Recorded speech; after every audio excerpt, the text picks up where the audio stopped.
Taking a moment to look at the MBTI dominant preferences, or how we process information. And it's different and difficult at times to understand which process is going to be most dominant for people. And that is because the dominant process tends to be introverted or extroverted. And we don't know all the time what process is going on inside of someone, if it is going to be their dominant process or their less dominant or auxiliary process. Explaining a dominant process is very similar to a ship with a captain. So we really want to see that a captain really has an undisputed authority to bring a course and to bring the ship into a desired port. And it's not going to ever, the ship meaning, is never going to get into a port if anybody were to be able to just jump at the helm and take a turn at deciding where they're going to go or what their destination is going to be.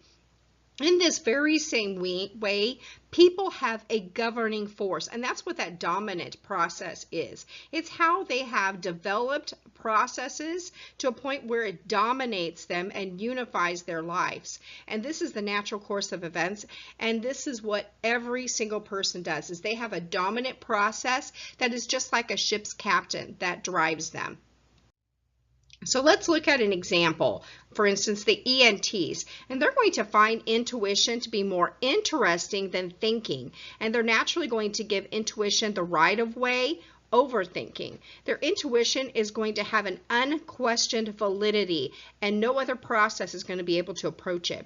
They're going to enjoy, use, and trust that intuition more than anything else, and their lives are shaped to give maximum freedom for the pursuit of intuitive goals. And that's because intuition for them is their perceptive process. They're going to deal with the world with the perceptive attitude, which makes them an ENTP. They are going to consult their judgment, their thinking, and only when it does not conflict with their intuition. And even then, they're going to use it only to a degree, which depends on how well that auxiliary has been developed.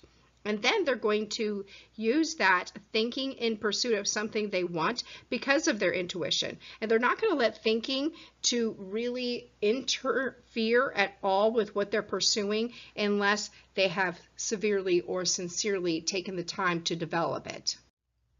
Let's look at another example. Let's look at the ESF. Now they're going to look at more satisfaction in feeling over sensing, and they're going to let their feeling take charge of their lives, with sensing in second place or as an auxiliary.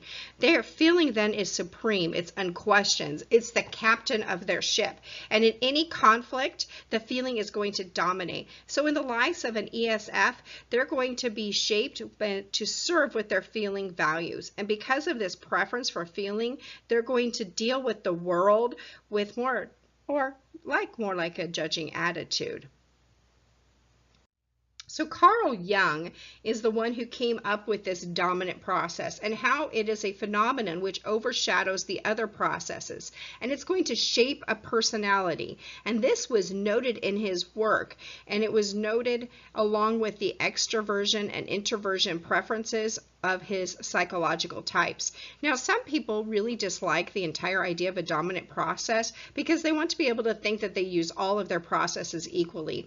However, Jung really held that with such impartiality where it actually exists, it keeps these processes from being fully developed, and it really gives people a more innocent point of view. They need to be able to have a dominant process so that they can give the time they need to develop the dominant process and then be able to fully develop the auxiliary process.